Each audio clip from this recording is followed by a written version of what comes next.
Good morning friends. మనం ఏం action చేసినా సరే, ఏం పని చేసినా సరే, ఆ యాక్షను ఆ పని కన్నా ముందు మనం దాని గురించి ఆలోచిస్తున్నాం అనేసి మనకి ఒక అవగాహన ఉంది. అంటే మనం దాని గురించి థింకింగ్ చేయకుండా, ఆలోచన చేయకుండా ఆ యాక్షన్ కానీ ఆ పని కానీ మనం చేయం. అంటే బ్లూ ప్రింట్ ఒకటి ఉంటే సరిపోదు, థింకింగ్ ఒకటి ఉంటే సరిపోదు.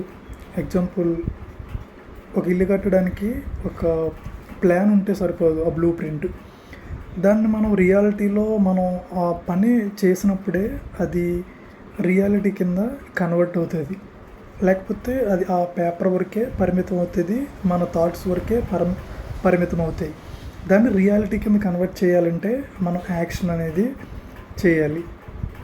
ఈ యాక్షన్ ఏ విధంగా చేయాలి, ఏ విధంగా అప్రోప్రియేట్ యాక్షన్ చేయడం ద్వారా మనకు కావాల్సిన అవుట్పుట్ రిజల్ట్ ఏ విధంగా చేయొచ్చో ఇప్పుడు మనం తెలుసుకుందాం.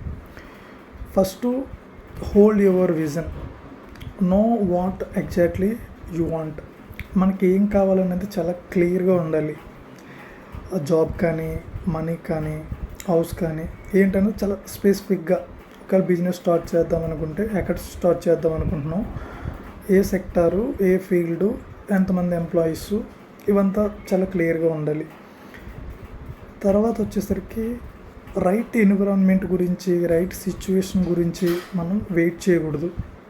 ఇప్పుడే మనం స్టార్ట్ చేయాలి. Act now. ప్రజెంట్ మనం ఇప్పుడు జాబ్ చేస్తున్నామంటే ఆ జాబ్లోనే మనం దీని గురించి పనులు స్టార్ట్ చేయాలి. లేకపోతే ఎగ్జిస్టింగ్ బిజినెస్ చేస్తుంటుంటే ఆ బిజినెస్ చేస్తుంటూనే మనం ఆ బిజినెస్ని కరెక్ట్గా చేయాలి. జాబ్ చేస్తుంటుంటే ఆ జాబ్ని కరెక్ట్గా చేయాలి. అంతేగాని రైట్ ఎన్విరాన్మెంట్ గురించి స్టార్ట్ చేద్దామనేసి వెయిట్ చేయకూడదు. అలాగే మనం పని చేస్తున్నప్పుడు మన మెంటల్ విజన్ అనేది చాలా స్ట్రాంగ్గా ఉండాలి. అప్పుడు మన యాక్షన్ అనేది చాలా ఇంటెన్స్గా ఉంటుంది. మనం పని చేయడానికన్నా ముందు జస్ట్ మన మెంటల్ విజన్ ఏదైతే ఉందో దాన్ని విజువలైజ్ చేసుకున్నప్పుడు మన యాక్షన్ అనేది వేరేలా ఉంటుంది. చాలా స్ట్రాంగ్గా ఉండి మన ఫుల్ పొటెన్షియల్ వాడడానికి అవకాశం ఉంటుంది. మన ఫోకస్ అంతా కూడా ప్రెజెంట్ యాక్షన్స్ మీద ఉండాలి. ఎగ్జాంపుల్, మనం జాబ్ చేస్తున్నప్పుడు జాబ్కి సంబంధించి దృష్టి అంతా దాని మీదే ఉండాలి. ఏదైనా ప్రాజెక్ట్ చేస్తున్నప్పుడు దాని మీదే ఉండాలి. పాస్ట్ మిస్టేక్స్ మీద కానీ, ఫ్యూచర్ అన్సర్టెనిటీస్ మీద కానీ ఉండకూడదు. తర్వాత మనం వాల్యూ క్రియేట్ చేయాలి. అంటే మనం తీసుకునే క్యాష్ వాల్యూ కన్నా మనం ఇచ్చే యూజ్ వాల్యూ అనేది ఎక్కువ ఉండే విధంగా ఉండాలి. ఫర్ ఎగ్జాంపుల్, మన జాబే చేస్తుంటుంటే మన శాలరీ కన్నా కూడా మన సర్వీస్, మనం ఇచ్చే వాల్యూ క్రియేషన్ అనేది మనం తీసుకునే శాలరీ కన్నా ఎక్కువ ఉండే విధంగా చూసుకోవాలి.